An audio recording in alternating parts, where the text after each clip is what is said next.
Today's episode of This Week in Startups is brought to you by Hiscox. Go to hiscoxusa.com/smallbiz for your business insurance needs. And by GoToMeeting. Sign up for GoToMeeting today by using promo code START to begin your free trial. Today on the program, Luke Beatty, the founder of Associated Content, now the VP of Communities and Local at Yahoo.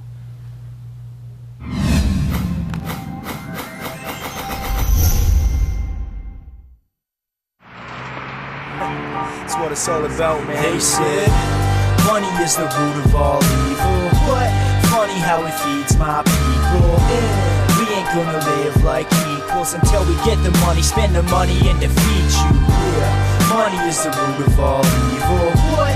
Funny how it feeds my people. Yeah. We ain't gonna live like equals until we get the money, spend the money, and defeat you. Hello, everybody. Hello. We're back. We took a little week off. We had a little hiatus. I went to the mountains. I was up in Lake Arrowhead. Are you Big Bear or Airhead? Yes. Both.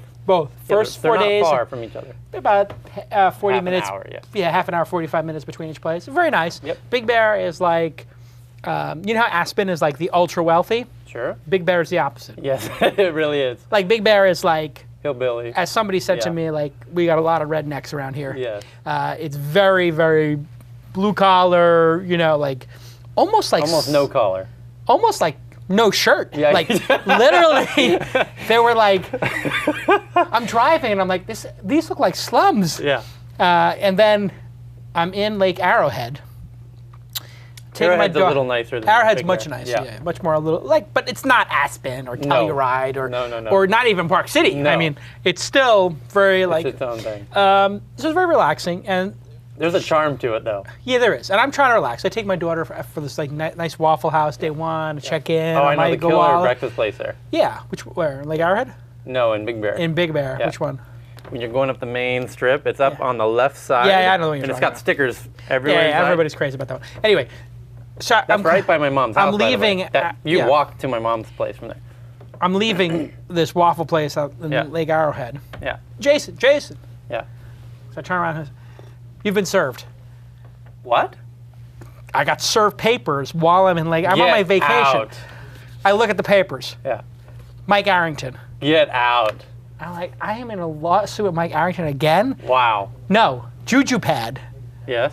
The Crunchpad people. I've been subpoenaed now to testify. Yes.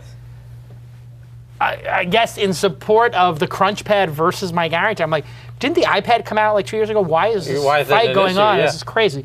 So anyway, yeah, it's pretty funny. I'm real curious though, which side wants you to testify?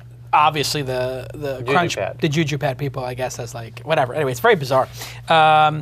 But one thing that is not bizarre and that is awesome is GoToMeeting. Host unlimited meetings for one flat fee. Collaborate with remote colleagues from your Mac, PC, or iPad. And hey, the new HD Faces software is beautiful and it works and we're using it today. Luke will be on the program, as I mentioned, from Associated Content on HD Faces. It just works, it's gorgeous. And hey, join the contest. Sign up for GoToMeeting, use the promo code START. Send your receipt to contests at This Week In, and you'll be entered into a 13-inch MacBook Air drawing with a Logitech HD camera so you can enjoy HD Faces the way it's meant to be used. It's meant to be used in HD. Contest ends Monday, October 3rd, so get us your receipt stat. Hey, on the program today, Luke Beatty is going to be with us. He founded Associated Content in 2005. AC, as we call it in the business, was acquired by Yahoo in 2010. I hear for like $100 million, 9-figure deal. 85? Who knows? We'll find out. And just a great company, and based in Denver, blah, blah, blah, blah, blah. Now he's doing angel investing. Hey, Luke, are you there? I'm here. I know Luke can hear me because he just said something, but I don't hear Luke, guys. One more time, Luke, say hi. Hi there. There you go. There he is. How you doing? Wow, you look good. Good. Where are you? What's going on? I'm not in Arrowhead and I'm not in Aspen. I'm in the Yahoo Denver office. Yahoo Denver, and That's right. so New digs. New digs. Oh, really? New office there? Yep. They basically condemned the Associated Content office and moved us into a more traditional, structured cubicle security setting. our office space at Associated Content was basically a leaky roof kind of operation. So the first thing that Yahoo did was get us out of there. So perfect. They moved us into this new space, but we're just about 2 blocks down the street from where we were, so that's good. So tell us, you founded Associated in your basement in 2004. It was right around the time, actually, I think I started Weblogs Inc. in 2003. What was the basic premise of Associated Content when you founded it? I started the company because, I was working in search loosely, building ontologies and taxonomies for search to help search engines and directories sort of blow out their search results because there wasn't enough content on the web. There wasn't, the majority of the content, as you know, at that point in time was probably the same impetus that you had, was repurposed content that wasn't made for the web. And I could look at search logs and see that the world of fragmented content was massive, and nobody was addressing it. So I basically thought to myself, we should do for content what eBay did for e-commerce, and sell the things that a lot of people want, but that you can't get in a big box store on an e-commerce site, and really deal with a fragmented web. And that everybody is an expert in something, and if they're not an expert in something, they can certainly contribute to the conversation in something. But that content wasn't available on the web. So the idea was to really just create an open platform that would be super democratic and open, and let people publish really in audio, video, text, and images, which is unique at that time to go into any format, and then allow anybody to create content on any topic and go horizontal. So most people weren't doing that either. No, I mean most people were doing vertical sites, Engadget, Gawker, whatever, and you were really one of the pioneers in saying, hey, let's go wide. Of course, About.com had done it in 1.0, but Associated was sort of an evolved thing. How was it different when you started than About.com, would you say? Well, we weren't trying to be guide-driven, and we weren't really ever, and we still, aren't today in the position of deputizing experts and credentialing people. If you're going to have an open platform, that needs to be done by the public and by eyeballs and by traffic. And I like the About.com model, but it's about going out and identifying an expert and sort of credentialing them and going and saying this is a closed environment, and ours is inherently an open environment. We welcome anybody to publish. We don't pay everybody, but necessarily, but we keep an open platform. We think we do better with with over 500,000 contributors than with 64 who run 64 different topics. That's not an indictment at all on an About.com or an expert model. There's certainly value in that, but that's not the course that we took. You went with more we're trying to give people an opportunity. Yeah, and you did it more like YouTube. Hey, this isn't a platform you can publish just like you can on YouTube. Exactly. And what was the monetization / revenue sharing compensation when you started, and how did it evolve over time? It's when we first started, one of the first things that we did was that I worked on developing an algorithm that we filed as a patent, whatever the hell that means, around the idea of trying to project the long-term value of a piece of content, which is actually something that you could do on the back of a napkin, and I think most people who were involved in this kind of world could sort of do, but we really put some applied science to that, and really, you kind of have to do it from the very first piece of content you get. You can't kind of start in midstream. So we started doing that immediately, which was saying, okay, here's an article on how to build a constructive sort of homeschooling program for a 6-year-old, and sort of evolve that into how many people look at this kind of content, what is the sponsorship value, how does it trend, is it seasonal, is it all these different upwards of 36, 37 different variables to try to figure out the value of it. And then we always efforted to front people at least some of that money over time, or at the front end, and we still do that today. So paying people per article, per piece, I guess, would depending on the vertical. Per article, per piece, but based on what we think it's going to be worth.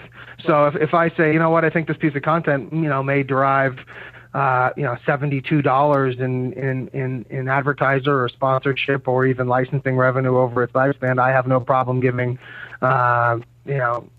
Captain Random, $15, $20 of that up front. That's not a problem for me because I trust my math. Right. And then over time, as far as we've evolved, now we really pay people every way you could possibly get paid. We try to pay people any way that we possibly can, which now includes things like, which we never had before, things like beats. So we'll pay somebody on an ongoing sort of fee for a certain kind of content for a beat. So, for example, within the context of Yahoo, we may be saying, we want Jason to be covering Arrowhead Lake on a regular basis, and that may mean he submits 5 or 6 pieces of content a week, one week, and then the next it's 4, and then the next is 2. But generally speaking, he's got the heartbeat of that, or maybe covering a little vertical in personal finance for Yahoo Finance, whatever it be. So we might cover a beat. So sometimes it's upfront payment, sometimes it's performance payments, and frankly, a lot of people don't care about getting paid. Yeah, because in fact, YouTube, you know that as well as anybody, yeah. But yeah. YouTube was an unpaid platform for a long time, and then they started sharing partner revenue, and some people made a business out of it, but other people were just looking for a place to host their videos for free with a lot of tools. Now, Yahoo bought the business, and we're going to get into that, but I wanted to talk a little bit about quality, because obviously that's what's on everybody's mind. We had the Panda update February 24th, absolutely gutted and destroyed a lot of businesses brutally. Mahalo got hit very hard, my company. Your company, I believe, got hit hard as well. What exactly do you think of the Panda update? Did it make search better? Did they, by cutting down on the amount of traffic being sent to Associated Demand, eHow, Mahalo, Suite 101, and these sites, did it make search better, yes or no? I wouldn't say it made it better. I'd just say it's made it different, Having been around doing this pretty aggressively and putting lots of content on the grid every day since 2005, I could get pretty upset over something like Panda maybe, but for us it's been, and for our contributors, which is really what it is, because we're sort of just providing a platform for people to publish, it's been a moving target. I mean, when we first started, it was like, if you can't get this content submitted to DMOZ, you're never going to get distribution. And then it was, the rise of Dig, and oh my God, we're going to get 15% of our traffic through things like that. And, Panda updates from Google and different updates from Google have been equivalent, but not necessarily any bigger than any other, sort of evolutions of distribution. And again, if you look at it, it's, not to try to sound sagacious or anything, because I'm certainly not, and I haven't even been in the business as long as most people like you have that have, started a bunch of companies. But I mean, if you look at the distribution of content and media over time, all sources or all forms and formats of media have taken, endless turns on how that stuff ends up in people's front porches or screens or whatever. And, again, for us, it's about being transparent with our contributors and saying, this is the game. If you want to play the search engine traffic game, then you're going to have to play it, and it changes all the time. If you want to play the getting my traffic, tons of people get traffic through LinkedIn right now. If somebody had told me that 2 years ago, I would have told them that will never happen, Right. And now all of a sudden, LinkedIn has this new homepage. This homepage experience that was sort of like Twitter plus tech meme, and that really has driven traffic to some sites, huh? Right. So I mean, it's always changing, and again, I can't, in my dream for Google, my dream for every search engine, including Yahoo and the Bing relationship, would be that it surfaces the best content, because, like I said, we're not about.com, so we don't have an authority piece on how to navigate a certain fly fishing river in Alaska. We might have 5 or 6 of them. My hope and dream is that the very best one of those gets the majority, if not all, the traffic, because that's who I want to get paid, and that's that's how it should be. Was there not though a massive amount of gaming going on in the system? You see somebody like Demand was flooding the system with a magnitude more articles than Associated a magnitude more articles than Suite 101 or even Mahalo. I mean, there was an escalation that occurred in 2008 to 2010, let's say, where, you know, all you could hear from Demand was that they were producing 15, 25,000 pieces of content a day. Right. I mean, well, you know, I think the distinction there for me would have to be sort of what is the editorial desk of that. And, you know, for a platform like what was called Associated Content is now called the Yahoo Contributor Network, while we assign some content, the vast majority of what we get is unsolicited. So people are going to go where there's things. I mean, where there's eyeballs. And, you know, again, eBay is an appropriate analogy, right? I mean, if people aren't buying things, they're not selling them on eBay. And if people are looking at things, they're not going to produce them through a site like through ICN or Associated Content. Demand Media is different. I don't know how they go about, you know, because they're basically, you know, they're a complete, you know, solicited only driven platform, right, as far as I know, for the most part. So they're instructing people, this is what I want created on this date and this time. If they are, you know, spamming the web or whatever, I don't know about that, because that's just a different editorial sort of business logic than what we had. We were sort of, again, an open platform, and then we certainly, you know, we tried to ramp up for things like, you know, the holidays and, you know, certain, you know. How do you deal with lower quality content, though, when you have an open platform like that? I mean, what if stuff is factually inaccurate, if there's misspellings, if the comma's in the wrong place, and it's under the Associated name and now the Yahoo name? How do you reconcile that? Just take factually incorrect stuff as an example. How do you deal with that? Well, you know, every single piece of content that we publish here, except for very rare cases which have to do with some of our most experienced contributors in certain sorts of, in particular formats, are edited by human beings. And, you know, right outside of my window here, there's the sports editor and the local editor and all these different editors, and they process content. That being said, it's crowdsourced content, so you know, do we do our absolute best to clean it up? Yeah, and it's, you know, it's an imperfect science, right? It's, you know, I'm not fact checking. We've never said that we're fact checking things. That being said, with news, Yahoo News, if you're going to end up on the front page of Yahoo News, it's going to be fact checked. So a lot of it has to do with sort of who is it, where is it going, what does the presentation layer look like? Again, we're not ever saying this is the authority on this. This person is an expert. You know, if it's firsthand news, you know, then it gets treated differently. If it's finance information, it gets treated differently. If it's poetry, it gets treated differently. Everything gets a different treatment. I reconcile crappy content or poor quality, really depending on, you know, who created it and where it's going.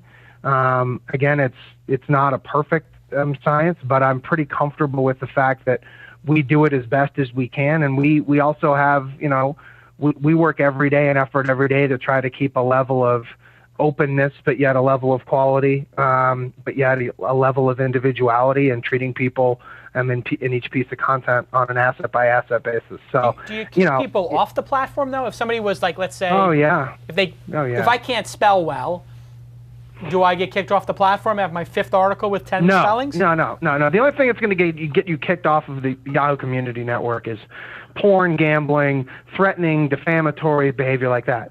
But what can happen is that you could open up an account and have a profile page, and nothing ever gets published because it's all garbage. So you could call that being kicked off, or you could also just call that all of your content being rejected. Or actually, you know what? And actually, frankly, we're so kind of on the other side that more often than not, we don't reject. We ask people to resubmit it, redo it. So how many editors do you have looking at this content coming in? And or what you're saying is that everything gets looked at least once before it gets published in most cases, or are certain people just allowed to publish? It depends on where it really depends on where it's going. You know, again, you know, Yahoo News, Yahoo Front Page, Yahoo Finance, about 20% of our content now makes its way onto the network. That's the focus of our content, is to be Yahoo Contributor Network is really supposed to be about powering, all of the #1 and top sites that Yahoo boasts, and providing them with unique, authentic voices that they never really had before. Each of those properties, whether it's sports or news or finance or autos or whatever it might be, they have a different editorial process. They at least if it ends up on the network, at least gets looked at by one person. More depending on if it's going on the front page. Those things are looked at by all sorts of cyborgs and collections of people, and vetted 100 times, and everything gets treated differently. Some of the content that doesn't end up on the network, that ends up still on AssociatedContent.com, gets looked at least by one person. So anything from and I will say that there are times when we don't edit some content. For example, if I have a beat writer who is constantly writing and has been writing for us for 5 years and does a spectacular job and is writing up to the minute news on earthquake conditions in the Chesapeake Bay region, and it's real-time content and we want to get it out there and it's newsy, that might auto-publish. Someone's going to look at it within minutes after it's been out. But generally speaking, we look at all that, and then we also make decisions like any other business. If we're backed up and there's 70 pieces of poetry, I'm not going to spend a ton of time on having people spend a lot of time reviewing people's poetry. That can go up on the web and pretty safely. So, it's about making decisions all the time. And how has the freelancer network changed? Who are these writers? Is it unemployed people in Middle America who desperately need work? I mean, we saw that with Mahalo and at Weblogs Inc. Just tons of people in Middle America with no jobs but college degrees or associate degrees and desperate for some work from home. How much of this is driven by the overall economy and people needing jobs? I would generally say that the fall of the economy and the fall of the media business being a boon for, platforms like YCN is probably overblown. Generally speaking, we're driven by passion points that people have. There are people who, there are people who I think are involved in media and do have substantial sort of cobbled businesses. They're a freelancer for this group, they're a freelancer for that group. They write for a trade pub because they happen to be in aeronautics, but they're a good writer, and so they also write for a cooking website. There is some of that, but as far as being a tool that allows desperate Middle America to get itself on track, I would say that is probably not what we do. And what we probably do more is get people that are sort of in college and in grad school or something of the sort that are interested in a media career to build themselves a portfolio and demonstrate a track record of traffic, interest, followers, and that kind of thing, maybe more than what you suggested. When we get back from the commercial, I want you to explain how the company went from basically, this tiny company in Denver, right, to being sold for $100 million to Yahoo, and how that all came about, and as a founder, how you made the decision to sell for close to $100 million in cash. But before we do that, let me just take a moment to thank our second sponsor of the program. Hiscox, of course, is, speaking of editorial, a great insurance company that provides startups with the insurance they need. And this includes, of course, copyright infringement coverage automatically. And if you're self-employed or doing a startup, you need to have insurance. It starts at just $22 a month. And Hiscox believes in transparency. All reviews, negative and positive, of their service are posted online. And 96% of customers say they would recommend Hiscox to an employee. Just a great, great company. And you're using them now, Tyler, for your stuff. Although I didn't get a subpoena this weekend. Like you did not get a subpoena this week. I don't. Yes, but these kind of things happen. Was that a segue into the subpoena? It's a good segue into the subpoena. You must have you must have gotten a zillion takedown notices and stuff like that running a content business over the last 5 years, correct? You know, we got so few. It was shocking. I actually staffed up to prepare for that, and we got so few, and they were usually from big brands who didn't like a nasty product review. So we get a big fancy folder from Milan, Italy, from Prada, because somebody wrote an article about the fact that they thought this Prada purse that they bought was poorly constructed, and those people would send over an incredibly fancy takedown notice. But we rarely got that. The other thing that we were really prepared for was, people stealing other people's content and just cutting and pasting it. And we do a lot of stuff sort of on the engineering side to keep that from happening. But that also has been much less of a problem than I think we ever. So you want to build tools to avoid this, but hey, if you can't be avoided, you're gonna need to have a little bit of insurance on the back end. I'm sure you've insured. Absolutely. So everybody, go check out hiscoxusa.com/smallbiz. Get yourself a quote, and don't be left without representation when it does hit the fan, which it will, inevitably, in every case. All right, so pretty shocking news for everybody in the community when you got bought for $100 million in cash or whatever it was. How did the acquisition occur? It was, I think, perplexing to a lot of people because we heard for years from Yahoo, hey, we're not in the content business. We heard from Google, we're not in the content business. We'll never be in the content business. And then all of a sudden something changed. They said, maybe we need to be in this business. How did the Yahoo sale even occur? Did you hire a banker to look for somebody to acquire it, or did they just come knocking? Well, we had people interested in buying the company kind of on and off for almost the entire time that we were around, and the particulars around the Yahoo thing just were, very basic because after a few years of just publishing content on associated content, we started to develop relationships because we had so many media companies coming to us and saying, hey, we have no access to this kind of content, and so can you provide it for us? And we had a range of partners from media companies like Turner and Reuters and lots of big names, and then lots of smaller names, and just sort of really had a sort of side business going of that. And one of our customers was Yahoo, and we were providing them with local content. And I think Yahoo's traditionally been in the business of not having a lot of known voice, and that's something that we're working on now. And this was really one of the first starts of that, which is that, a platform like YCN, can add a whole new level of voice to sports news and finance and those kinds of things.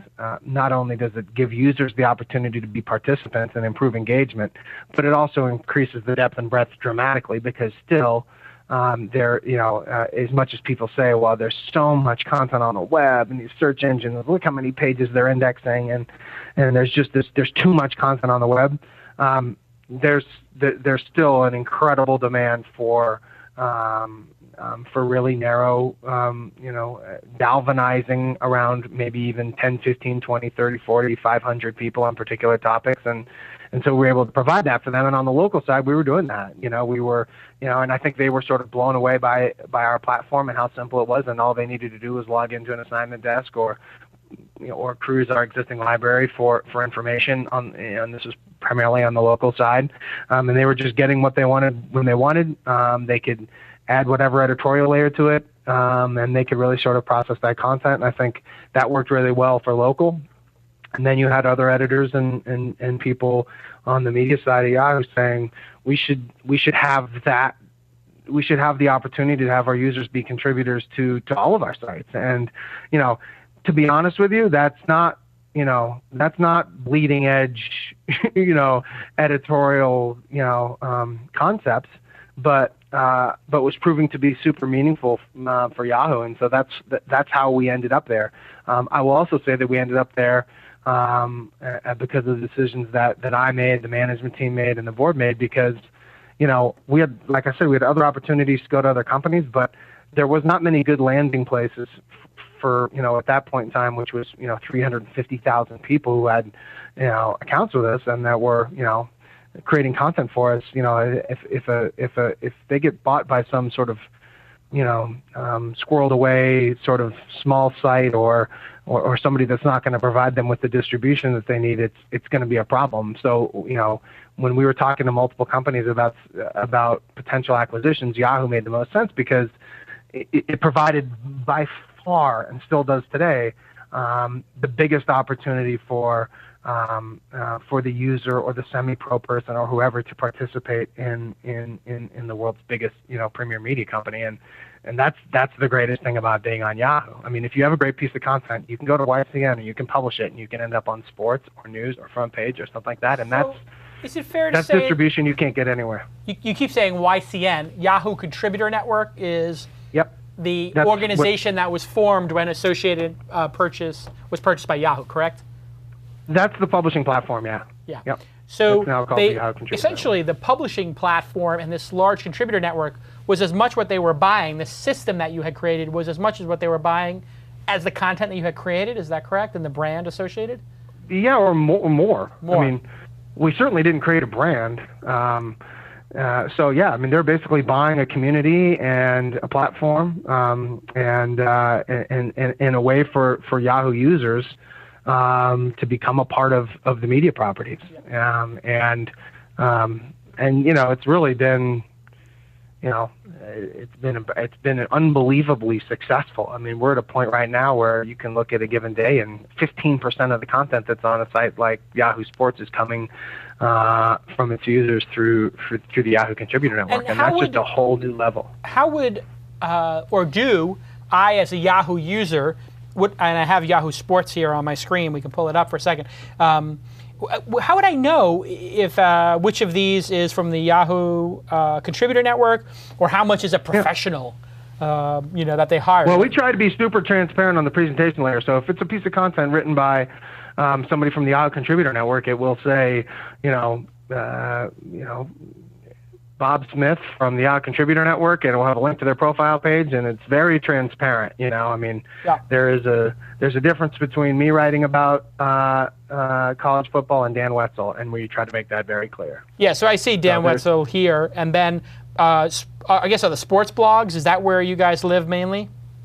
No, we sort of throughout, if I'd have known, I should have sent you a bunch of links. I haven't had a good look at it. But it's very, I mean, it's big attribution, right? Which would say your name and the Yahoo Contributor Network and a link to what that means and who that is. And then usually, we try to be, again, half of the issue, back to your question about quality, is the transparency of the presentation layer. I mean, if people feel tricked, they bitch about quality. And if they don't feel tricked, then they understand the transparency of the web and of media. And we're serious about that. We're serious about saying who's who and who created what and what their background is, and and being transparent on the presentation layer. So I think lots of people will come to me and they'll say, how is it, how do you draw the line between, the crowd and semi-pro and pro, and, this guy's sitting, one article, some of the related content is created by somebody that makes $150,000 a year as a professional writer, and this is something that somebody's going to get paid $25 for. How do we tell the difference? And I think that's the responsibility of the presentation layer, and really being accurate with attribution. So just letting people know, hey, this is somebody from the Contributor Network. Over time, they learn Yahoo Contributor Network means, hey, these are prosumers, professional fans, if you will. How has it been post-acquisition as an entrepreneur? I mean, you've been there for a year now. Any regrets about selling? Do you miss being a scrappy startup? Or is it just delightful to not have to worry about accounting and payroll and the real estate check in that fancy new office of yours? Right. I think everybody, I mean, we've kept our team together. And while we've really integrated into Yahoo and people sort of report into all different places, editorial, people are reporting into editorial and product and all that sort of stuff. It's been great experience. As you know, you're either working at startups or you're working at a company that works at scale. There's very few of those companies working at scale right now. And in the content space, everybody here is about, most of our engineers come from, all of them come from other media companies, newspapers, and things like that. So, and other startups. So it's just very interesting for us and stimulating for us to see how our platform operates in a different level of scale. And we're getting ready to roll the YCN platform out in a couple new countries here very shortly, which we'll announce soon. And things like that as a startup you just could never do, either from a traffic standpoint or from a distribution standpoint or an integration standpoint. So it's been pretty exciting. Obviously, it's an adjustment to be doing things like planning for things to happen 6 months in advance. I never did that before, let alone a year in advance or maybe even 18 months. Things like, hiring and all those sort of, processes that are understandably more elaborate at a big company. That's certainly an adjustment. But, I feel like everybody here, we've kept the AC team together, pretty well. We're interested in the challenges that we have to have, and a lot of our culture has been preserved because we still sort of, sit within a snowball's toss of each other and try to maintain as much of that as we can. Here's an example of the disclosure you're talking about. Big box at the top of the Yahoo news page, Yahoo Contributor Network. This story comes from the Yahoo Contributor Network, where individuals publish their unique perspective on some of the world's most popular websites. Do you have a story to tell? Become a member.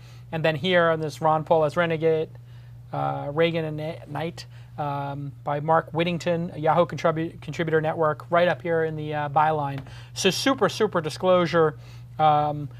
I guess to make sure that people, hey, this is an individual's opinion and perspective. It's not necessarily the AP News, although that's right next door to it, which is pretty amazing that, right next to a contributor you have the AP.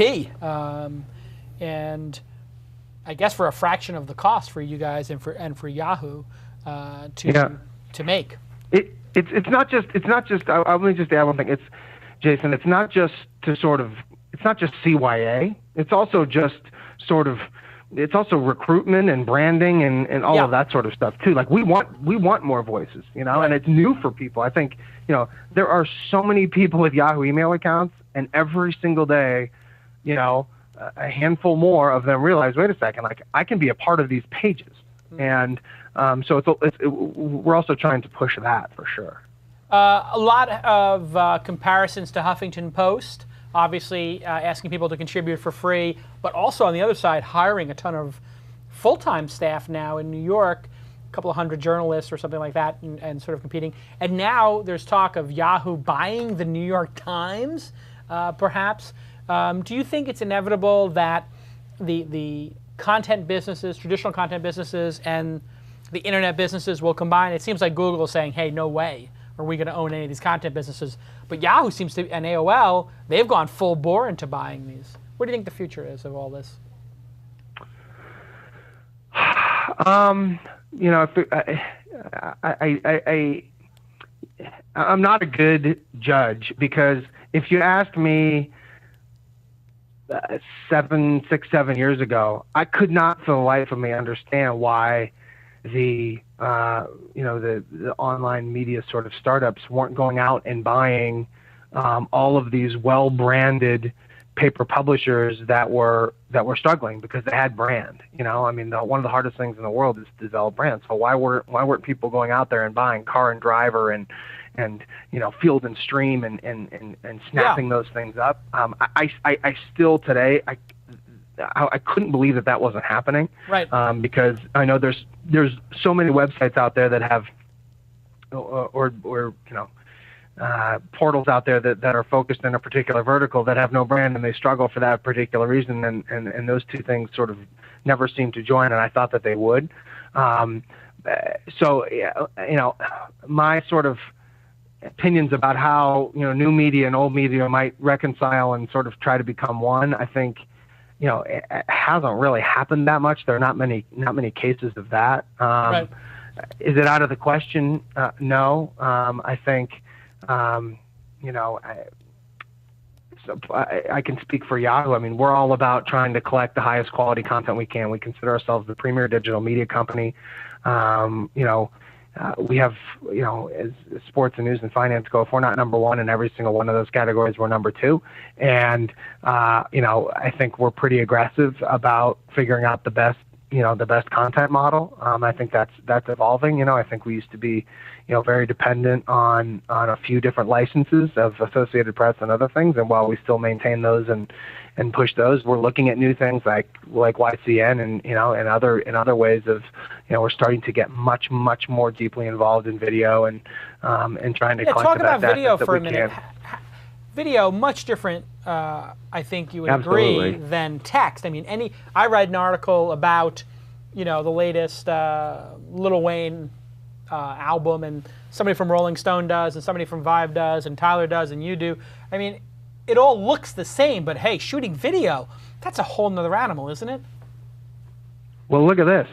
I mean, look what we're doing right now. Yeah. I mean, we've got, I don't know how many people involved in doing this. This is, you know, a video interview that we're trying to put together here, and it's not easy. I mean, Right. I've been saying to people all the time, because I mean, hundreds of people have asked me, you know, when are you going to get big into UGC video? And my opinion is that there is no such thing. You know, it is incredibly time consuming. I think there's such thing as semi-pro video, and that's basically it. You know, Right. I think it only goes up from there. It only turns into full-length, you know, feature films by James Cameron from there. So, Right. You know, there are people getting, you know, there's certainly, you know, UGC, you know, YouTube sort of trending kind of stuff. But as far as things that you and I would pay to have constructed and stuff, I think that then you start working into the world of Mahalo and saying, I'm going to create a professionally generated video, because there really is no such thing. And, you know, I've tried to sort of personally defy those odds. 2 years ago, I went to Alaska and I tried to make a half-hour movie, and I did, and it almost killed me. You know, and the quality of it was C- to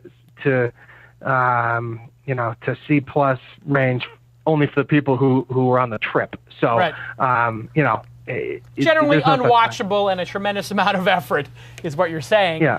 Very Yeah. hard to make good video, and very costly, in fact, compared to articles. Yep. What Yep. does that mean for the future? I mean, users say they want more video, and the traditional publishers are saying, hey, we're not going to give you our video. Stars, HBO, they don't want to give their content away to the Googles, Netflixes of the world. Viacom, not interested. Who fills that space? You're saying UGC doesn't work, and we know the big media companies are not giving these assets over to YouTube or Yahoo or Netflix. Yeah. What's going to happen there? I think it bodes well for studio production. I think that, you know, over the next, you know, 10 years, I think it'll bleed down. You know, I do think that, you know, it will become easier for people to create high quality video. But that's not happening overnight. That doesn't happen because a certain hardware gets released. That's going to be an evolution. I think it does bode very well for, you know, for the studios.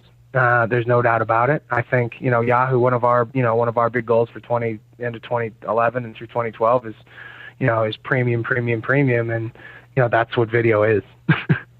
Yeah, and so working at a company like Yahoo, obviously they've been a little beat up in the press. Does that impact your ability to operate and to recruit people? How do you get by that as, hey, you know, somebody says, oh, why would I go to Yahoo? What's your pitch to them of, hey, come to Yahoo, come work for the Yahoo Contributor Network? How do you overcome that? I mean, I had sort of the same issue at AOL when I was there for a year. Right. Well, you know, like I said, the experience of working at scale when you're in content, and, you know, I'm working with the Yahoo Contributor Network. I work with Flickr, I work with groups, I work with answers, I work with locals. So I work with a pretty, I'm working on focused on a pretty broad portfolio of properties and offerings at Yahoo. And we are hiring, and getting people is key. I think, hiring talent is the number one sort of objective of anybody who wants to start anything. But if you're working in content, to work at Yahoo's scale is very intriguing. How does the model work? When you have things like 13 or 14 number one front pages to work with, when you can mix it with the highest end editorially curated content, original content in the world, and you can really be involved in that kind of mix. How can you do local where you have scale in every single neighborhood? Those kinds of things are appealing to people. That's not to say it's not a challenge to hire. I think hiring against startups is very difficult. Super talented people love going to startups, but I've had very good luck working with people who've only been at startups that work in the media space, who really are interested in having the opportunity to operate at scale and really see how that can work. So.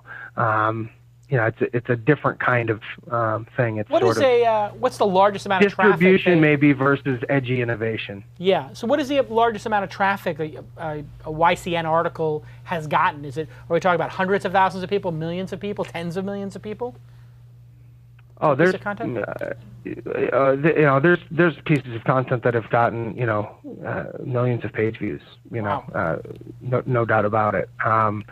And some of that has come, in every single way, whether it was, it was an incredible piece that made it onto the front page of Yahoo, or whether it was because it's, one of the first pieces of published content that we published 5 years ago, and it's gotten, a few thousand page views every day since.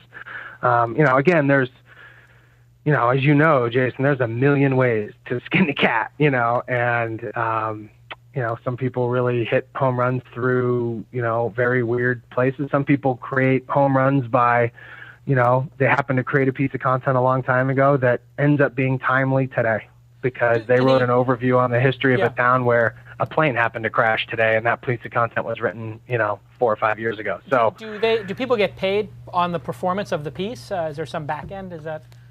Oh yeah. Yeah. So there's some. Yep. If I get hit by one of those storms, I could make a couple of $1,000s or something. Sure. Wow. Hey, Design006 asks, are you feeling any pressure from Google on a similar initiative as YCN? I'm not aware of Google doing anything except for, what was the failed wiki experiment they did? What was that called? No, Google Null. Google Null. I mean, that was a pretty disastrous effort. Nobody else at Google is doing anything like that, right? Not that I know of. Google's a massive company, and I have no idea what's cooking there. I probably have a better idea of. There's probably more things being worked on that you don't know about than things that are being worked on that you do. So, Null was, again, that really wasn't. Again, that's more of an encyclopedic approach, more of a Wikipedia concept. I know that they were working on. I don't know the status. That's got to be shut down. They got to shut that down. I'm guaranteeing that gets shut down this year. And maybe it's even. I wonder if it's grown or anything. Hey, IrishTara asks, can you reveal any future plans for contributors? I've been writing for AC since 2006. Any future plans for contributors that they can get excited about? Yeah, I think one of the things that we're really ramping up with contributors that's exciting is taking a real sort of a big events kind of approach. One of the advantages to being at Yahoo is that, we kind of own big events, and getting contributors involved in that, whether it's, the Olympics right now, or 9/11, or even, things that happen in the short term, as far as, whether it's a hurricane or something like that. There's increasingly every day more and more sort of quick reflex programs, and then also planning way ahead programs of getting people's coverage of big events, and really putting some of our contributors front and center. And I think, even as recently as, last week with the hurricane, we had the best sort of firsthand coverage, I think, out there. I think CNN iReport does a great job, and along with them, I think we're really doing a great job of owning that. And those opportunities are going to be starting to come into contributors' inbox more and more. And I think if you start to look at the assignment desk, you're going to see things like, are you headed to the Olympics? We have a big job for you. And that's pretty exciting. That's not something that, as associated content, we could ever do, right? Because we're not really a branded site. But as Yahoo, we can certainly do that. And certainly, involving more people. I think, the quality of our contributor base. And again, I use that word sort of in a broad sense, but every day we get higher quality contributors. We get more sort of known commodities. Not that that's necessarily where we're trying to skew in any way, but I think you're going to find your company that you sit in to be more stimulating. So if you're somebody who's into home and garden or health and wellness or whatever it might be, I think you're going to find your fellow contributors to be more interesting, more stimulating. And you're going to have, if you're there for the exposure, you're going to have a better chance to get more exposure. And if you're there for the, distribution, I think you're going to find that as well. What was the most difficult moment in the history of associated content? Was there a moment at which you thought, this is not going to work, we should just pack it in? And how did you get through it? Let me think. I think our most difficult moments would be to come to a point where, you're as a startup, you're sort of, you get to a point, in my opinion, where you have to make a decision about whether or not where you're going to focus on. And I've always taken the approach that and again, whether I'm working in Techstars or whatever, I always tell my mentors this, that I think you need to spend a lot of your time on a lot of things. And I think there were probably 2 points in the associated content time where it's like, we've spent 20% of our time on marketing, 20% of our time on product, 20% of our time on distribution, 20% of our time on these other things. And you know what? We may not be particularly good at anything. There's a couple points where you sort of look at that. Does our product stand up? The only thing we didn't really spend any time and energy on was brand, because we felt like that was a battle bigger than we could even try to fight. Right. But you also spend 20% of your time on hiring, and then you look at yourself sometimes and you say, and we did it twice as a management team, I think, and say, is there anything that we have that's really, really great? Right. And I think that's how you squeak by, because I still believe that's the way you have to go. Because you look at too many people who spent too much time on marketing, or too much time on product, or too much time on hiring, or too much time on partnerships or business development, and they kind of say, well, we're gonna ride one of these two, this product to the moon, and then we'll backfill and explain who we are and market and hire some known people and bring in some some decent partners, and I don't think that recipe works as often as doing a bunch of things. But then when you do a bunch of things, you really risk sort of looking up and saying, are any of our things best of breed? So that sort of dilutive, hey, we don't have enough people and we don't have enough resources to be excellent at everything, and we're doing okay to good at a bunch of things, but what are we really excellent at? And it's a really tough moment to look in the mirror and say, hey, what have we accomplished here? Is anything best of breed, like you're saying? Yeah, I mean, and that for us was, as it related to our business, was platform, community, the content assets that we were creating, are sort of, the people from board to, intern, all the way up and down the whole chain. And those are the assets that we have. And, I think it's hard to sort of look at those and say, you know what, we're having a staff meeting right now, and nobody thinks that, we're the best athlete at any one of these positions. And that's sort of a tough thing to realize. Awesome. Hey, Tyler, anything to add here? Two things that came to mind was I was curious to hear his thoughts on what AOL's kind of trying to take a similar approach with building Seed up and their sort of contributor network. Yeah. And then the other one was there a time when the Yahoo talk was happening prior to that where the opportunity to do a partnership with them and not sell it to them and benefit from the partnership and maintain it, was that an appealing option? Or? Yeah, let's take it in reverse. Yeah, I think on the, maybe just keep doing more BD with Yahoo opportunity. It had to have been appealing. Again, it's weird to be at a startup when all of your success is based on hundreds of thousands of other people, and the decision that you make really affects an incredible number of people. So, we could have a good exit, and we could also have a great exit for our contributors, and whether in the Yahoo scenario, and that's really why it made the most sense. Was again, we had other ways that we could have. If we wanted to exit the company, that we could have done it, but I would have had hundreds of thousands of people calling my management team and saying, "Did you just really do that to us?" Yeah. So it mattered to you. All these contributors who got you there, you really wanted to make sure you took care of. I had the same experience with the bloggers. Right, and it's again, and it sounds. It's everybody. Nobody's been tricked into this. So I don't want to make it sound like these are lemmings in any way. They're all intelligent people who decided to sign up and produce their content and put their their passions on the web. But at the same note, you are making a decision for other people, and so that played into it. And what's your take on AOL? I think. I'm obviously bullish about publishing on the web and media and assets and consumption of articles, videos, text, and images. I think what AOL is doing as far as that being the pivot that they're making from their traditional business is what I would do. But I'm also, that's also where I work. I hope that.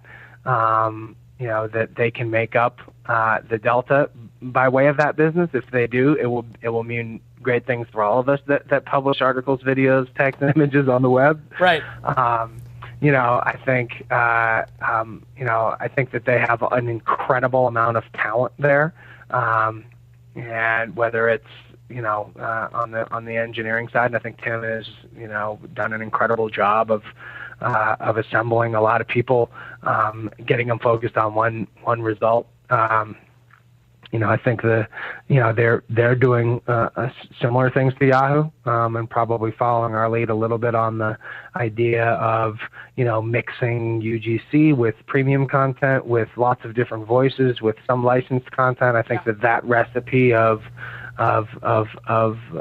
folks of voices seems to make the most sense. Yeah, it seems to be working. Hey, continued success, Luke, with everything, and great to have you in the program. Everybody can follow Luke at Luke_Beatty, Beatty. And if you want to be part of the Yahoo Contributor Network, just go to associatedcontent.com, I guess, and sign up there. No, go to contributor.yahoo.com. Oh, contributor.yahoo.com. Okay. And thank you, of course, to GoToMeeting for their HD Faces. Great technology. Hey, we're really starting to get this going. And thanks to Hiscox, of course. Contributor.yahoo.com. I have it here on my screen. Everybody who wants to contribute, go check it out. Great company. Hey, continued success, Luke, and I'll see you next time. Thank you. Cheers. Really interesting business and a great success story. Yep. Sold right before the Panda update, a year before the Panda update. Yes. Perfect timing, right? Yes. And Yahoo, obviously, this is one of those cases where the integration is working. Yes. It's, like everybody's like, oh my God, no acquisitions ever work. And this is like this quiet little acquisition that actually is just paying dividends for Yahoo over and over again. I constantly run into Yahoo Contributor Network stories when I'm on Yahoo, and I'm a Yahoo finance junkie, and I like Yahoo's news product. They have a lot of, and the Yahoo sports product is actually really good too. They are number one, I think, in each of those categories. Awesome. It is interesting to see M&A work like that. Yeah. Most M&A, you know what it reminds me of? What does it remind you of, Tom? High-fiving a blind guy. Inside from Thailand. Most M&A Yeah. reminds you of high five and go. It's not going to go well. Yeah, it might miss. It doesn't connect. Yeah. It doesn't connect. It Right. could miss. Right. Yeah. The chances of missing are greater than the chances of connecting. Right. And this happens to be one of those rare cases where a blind guy just gave a high five and just hit. high five with the blind guy. Yeah. Love it. All right, everybody. Hey, stay tuned at 4 p.m. an hour from now. No. It's 2 o'clock now. It's 2 hours from now. We should start this. I thought we were going to start it right at 2:15. We're going to start the show right after. So anyway, 2 hours from now, if you want to leave this on in the background, will be This Week in Web Design. So we'll keep the stream open, I guess, and you'll see the studio here for 2 hours while they set up for This Week in Web Design. We'll see you all next time on This Week in Startups.